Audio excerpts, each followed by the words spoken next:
Okay, so this time we're focused on the fundamental components of thesis and capstone project. So in your part, since you are presently enrolled actually in a BSIT program, so most commonly your course is capstone project, but it's almost the same with thesis. Thesis is most commonly for computer science and capstone project for a BSIT, BSIS, and another field. So uh, the thesis and project are similar in a few ways. You know, first, they are both supposed to demonstrate that you have learned something and that you have the ability to learn new things. Second, both the thesis and capstone project should on on draw on learn new things, no? And integrate the knowledge that you gain in the courses that you took for your degree. Third, both of the thesis and project culminate in a public presentation. The main difference between a capstone project and thesis is that a capstone project addresses a specific problem, issue, or concern in your field of study, and a thesis attempts to create new knowledge.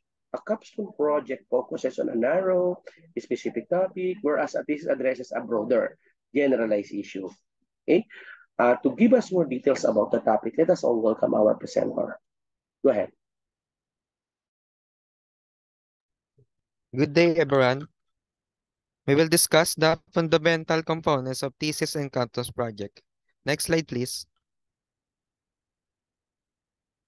So here are the table of contents of our reporting. Number 1 is the thesis part. Number 2, capstone part. Number 3 is the abstract part. And number 4 is the list of figure and tables. Next slide, please. Introduction. A thesis is a formal academic document that presents the research finding and argument of student as part of their higher education. Typically, at the master or doctorate level, the purpose of a thesis is to demonstrate a student's in-depth understanding of a particular subject or field of study and their ability to conduct original research and contribute to the existing body of knowledge in that field. So, ang sinasabi dito guys ay ang thesis ay isang opisyal na dokumento sa antas ng master o doktorado na naglalahad ng mga natuklasan at argumento ng isang mag-aaral. Ipinapakita po dito na ang kanilang malalim na pag-unawa sa isang paksa o kakayahan o orihinal na pananaliksik at kontribusyon sa umiiral na kaalaman sa larangan. Next slide, please. So, andito naman po ang mga key points about thesis. Meron po tayong 6 na key points. Ito ay research focus, original contribution, structured format, academic rigor, supervision, and evaluation. Number 1, research focus. A thesis centers around a specific research question, problem, or topic. It requires the student to delve deeply into the subject matter and gather relevant information and data. Number 2, original contribution. A fundamental aspect of a thesis is the requirement for originality. Students are expected to contribute new knowledge, insight, or perspective to their field of study. This can involve conducting experiment, surveys, literature reviews, or other form of research. Number 3, structured format. These typically have a structured format that includes sections such as introduction, literature review, methodology, results, discussion, and conclusion. The specific structure can vary depending on the academic institution guidelines. Number 4, academic rigor. This must adhere to high academic standards. They are usually held to strict criteria for evidence, citation, and argumentation. Number 5, supervision. Students working on the thesis often work closely with an academic advisor or supervisor who provides guidance and feedback throughout the research process. And number 6, evaluation. These are usually evaluated by committee of experts in the field. An oral defense where the student present and defends their work. It's also a common part of the evaluation process. Next slide, please. So here are the things to consider when making a thesis. The specific requirements and expectation for a thesis can vary between academic institutions and fields of study. So it's essential for students to follow the guidelines provided by their institution and consult with their advisors. The successful completion of a thesis is a significant achievement in one's academic journey and often a requirement for obtaining a master or doctoral degree. So ang sinasabi po dito na ang capstone projects ay nag-iiba sa kalikasan mula sa traditional na research papers hanggang sa practical na mga proyekto. Ay, proseso, mali-mali. Eto po pala. Ang mga kinakailangan pagsunod at asahan para sa isang thesis ay nag-iiba depende sa institusyon at larangan. Dapat sundin ng mga estudyante ang mga ibinigay na gabay at kumonsulta sa kanilang mga tagapayo. Ang matagumpay na pagtapos ng isang thesis ay isang malaking tagumpay sa akademikong paglalakbay at kadalasang kinakailangan para sa pagkuha ng degree sa master o doktorado. Next slide, please.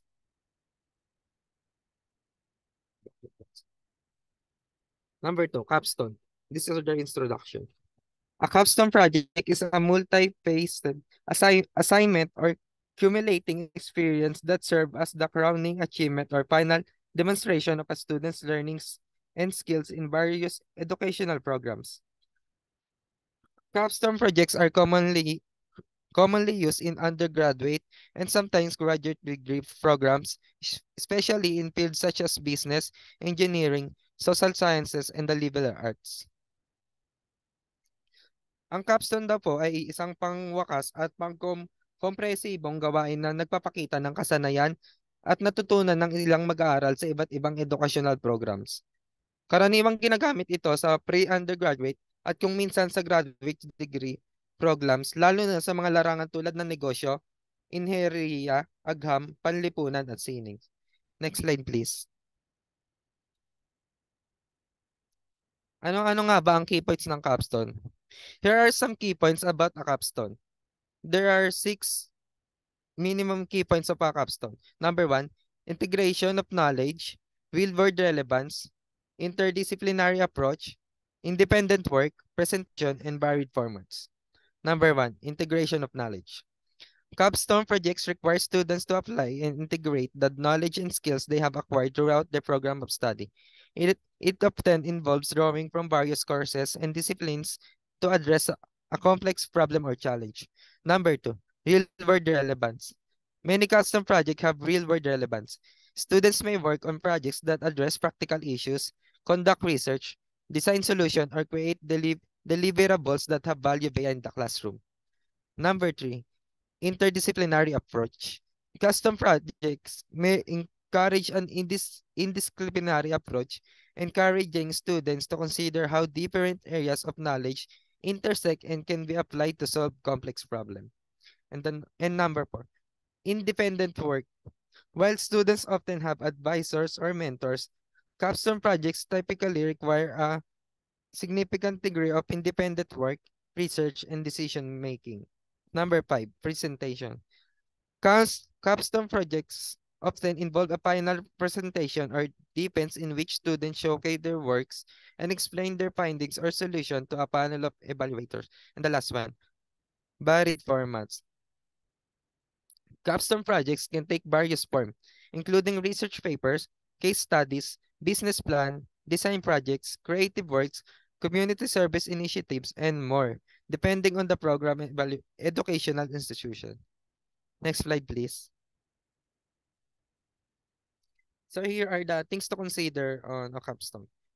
The specific nature of a capstone projects can vary greatly between academic programs and institutions. Some programs requires a traditional research paper, while others may emphasize a practical project, presentation, or portfolio. The goal is to provide students with an opportunity to apply their knowledge and demonstrate their readiness for the workforce or further academic pursuits.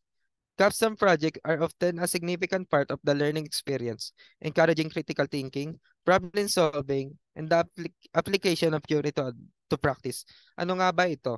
Ang capstone projects ay nag-iiba sa kalikasan mula sa traditional na research paper hanggang sa practical na mga proyekto o presentasyon, depende sa akademikong programa.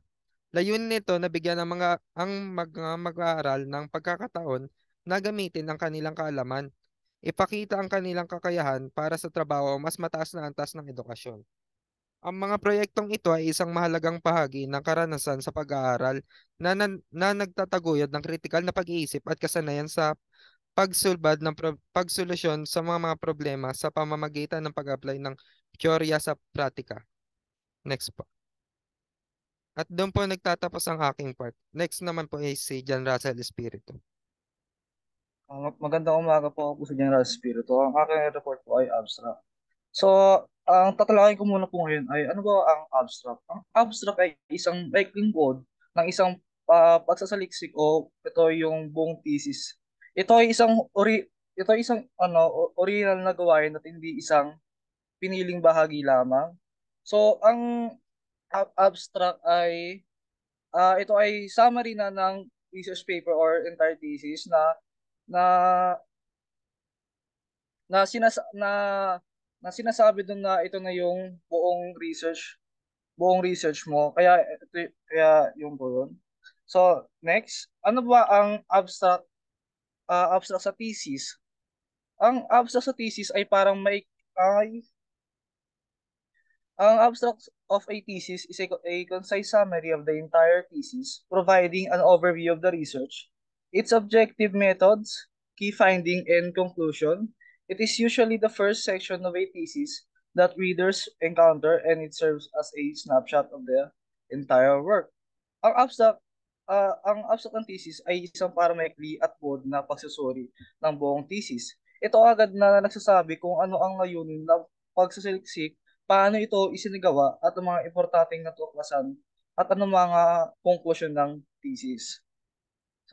So capstone naman po. Ang abstract ng capstone, the abstract of capstone project is a brief and informative summary of the project main aspects, goals, findings, and significance. It serves as a concise introduction to the project, allowing readers to quickly understand its key element. Ang capstone project ay isang brief at informative summary ng mga pangunahing aspeto, layunin, at ano matutuusan mo sa proyekto na to. Ito ay naglilingkod bilang maikling introduction sa proyekto na nagbibigay daan sa mga mamabasa na mabilisang maunawaan ang kanyang mahalagang bahagi. So, next po. Thank you. So, pag-usapan ko po ngayon ang mga key elements po ng thesis at capstone. So, ang key elements lang po nila ay pare-parehas. So, i-explain ko lang naman po ito isa-isa. So, ang thesis po or ang title po nila, ang title, ito ay pamagat sa inyong thesis. Ito ay maikli, ngunit naglalaman ng pangunahing paksa o topic na gagawin mo. So, sa author information naman, ito ay nagbibigay ng impormasyon tungkol sa gumagawa ng thesis na to. At ito ay tumutulong na maipakilala ang mga akda at ang kanilang koneksyon sa partikular na departamento kung sabi doon sabi po na tawag nung na ang kumukuha po or gumagawa ng thesis ay sa masteral degree or doctorate degree po or tama naman. So sila po so may mga doon po yun. So purpose and objective. Ito ay naglilinaw kung ano ang nais makamit o tuklasin ng maakda sa pamamagitan ng thesis. Sa ibang salita, ito ay nagbibigay ng malinaw na pahayag na hangarin. Sa methodology, ang section ng methodology ay nagpapaliwanag ng paraan o pamamaraan na ginamit para maisagawa ang pananaliksik. Ito ay naglarawan kung paano nakuha ang data, isinagawa ang mga analysis o isinagawa ang mga pagsusuri. So, example ng methodology ay ang survey, pwede yun. So, main finding and results, ito ay nag-uulat ng mga pangunahing natuklasan o resulta na lumitaw mula sa pag-aaral. Ito ay kadalasang isang mahalagang bahagi ng thesis dahil ito ay direkta sa paksa o pangungusap. So, contribution, ito ay nagpapaliwanag kung paano nadadagdag ang mga natuklasan sa umiiral ng kaalaman, nagbibigay ng bagong kaalaman o nag-aambag sa pagsulong ng paksa. Keywords, ang mga keywords ay may mga term o parirala na naglarawan ng pangunahing mga tema o paksa na tinalakay sa thesis. Conclusion, Ang ang conclusion ay nabibigay ng buod ng mga pangunahing puntos ng thesis at kadalasang inuulit ang mga pangunahing natuklasan. Maaari ring itong mabigay ng mga pagsusuri hinggil sa mga malawak na kahulugan ng pananaliksik. So sa length naman po, ito ay nagsasad ng inirekomendang bilang ng salita or word para sa abstract o buod ng thesis. Ang abstract ay isang maikling pag-eksena ng buong dokumento na nagbibigay ng mabilisang pag-unawa sa pananaliksik nang hindi kinakailangan basahin ang buong thesis. So, next naman po. Thank you. So, list of figures and table. In both thesis and capstone, a list of figure and a list of table are common components that provided with an organized reference to the visual element presented in the document. Here's a brief outline of what we include. Sa mga thesis at capstone, makikita po natin sa first page or hindi naman po sa first page, mga second or third page, makikita po natin ang mga pages po nila. So, yung list of figures ay isang thesis hindi, ang list of figure ay nagbibigay ng madaling sagot para sa lahat ng visual na elemento tulad ng charts at graphs. Bawat entry ay may kasamang numero or number at at at maikling paglalarawan at pahina kung saan matatagpuan itong pahina. So, ang list of figures naman po ay isang proyekto ito ay naglalaman ng parehong layunin, nag-aayos ng mga visual na elemento para sa madaling reference na may figure number, maikling paglalarawan at pahina. So, next po. Thank you. So, makita po natin ngayon ay isang example ng list of figure and list of table. For each figure of table, make sure to include corresponding page number with corresponding page number where it can be found in the document. The numbering and title should be consistent with how they appear in the main body of the thesis or capstone project. These lists are usually placed in the preliminary page of the document following the tables of contents. So, ayun po sa sinabi ko po kanina na ang uh, ang ang mga list of figures po, makikita po ito ang mga page tulad ng concession framework and data collection process. Makikita po itong pahina. Kung gusto niyo po hanapin ang concession framework, conceptual framework, makikita mo siya sa page 10. Katulad din sa list of tables, makikita mo ang mga summary ng analysis or yung summary rin analysis ng variables. So, ayun lang po, doon na po natatapos ang aming report po. Thank you po.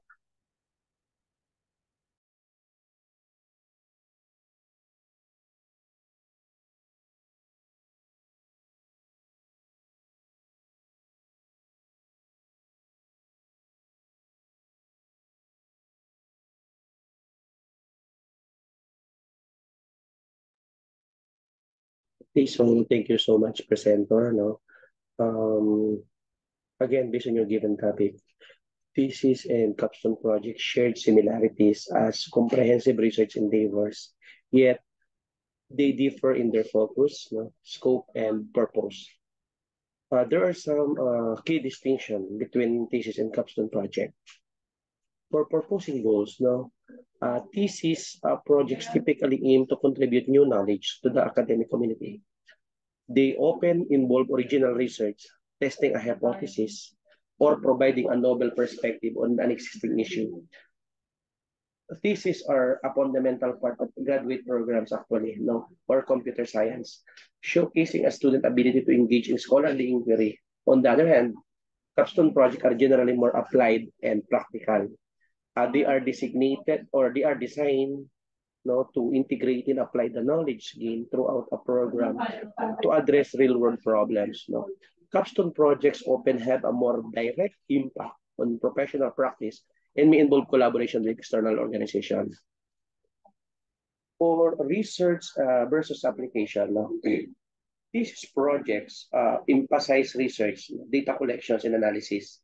The primary focus is on contributing to the theoretical and academic understanding of a particular subject. And this involves a deep dive into the existing literature and development of research methodology.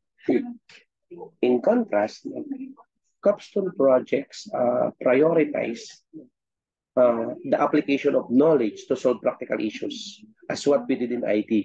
Now, they may involve creating a product or software, implementing a solution, or developing a strategy based on existing knowledge, which research is still involved in a capstone, and the emphasis on it is a practical application. For the scope in depth, thesis project tends to have a broader scope, delving deeply into a specific research question or hypothesis. They often require a comprehensive literature review and a detailed examination of the methodology. Thesis aims for a thorough exploration of a particular topic, providing a nuances and well-supported argument. Capstone projects, while still rigorous, often have a more focused scope, and they concentrate on addressing a particular problem or challenge within a limited context, emphasizing practical outcomes over exhaustive theoretical exploration. For the time and duration, thesis projects are usually a more extended commitment, spanning the entire academic year or even more. They demand a significant investment of time and effort due to the comprehensive research and analysis involved. Capstone projects, by contrast, are often designed to be completed within a single semester or a shorter time frame, and this reflects the more applied nature of capstone, emphasizing efficiency and practical outcomes within a constrained time frame. When it comes to audience and dissemination, a thesis project are primarily aimed at contributing to the scholarly community. The audience includes academic peers, professors, and researchers with the field. Consequently, the dissemination of a thesis is typically through academic publications or presentation at conferences. Capstone projects, while still subject to academic evaluation, are often designed for a broader audience, including practitioners, policymakers, or industry professionals. So the emphasis is on communicating practical solutions and actionable insights to a wider community. Degree requirements. In many academic programs, the completion of a thesis is a requirement for earning a degree. And the thesis demonstrates the students' ability to conduct original research and contribute to the academic discourse in their field. Capstone projects, while also common requirement in some programs, are often achieved with professional or terminal degrees, and they serve as a culminating experience to demonstrate practical skills and application knowledge relevant to specific industry or profession. And I think that's it for this topic.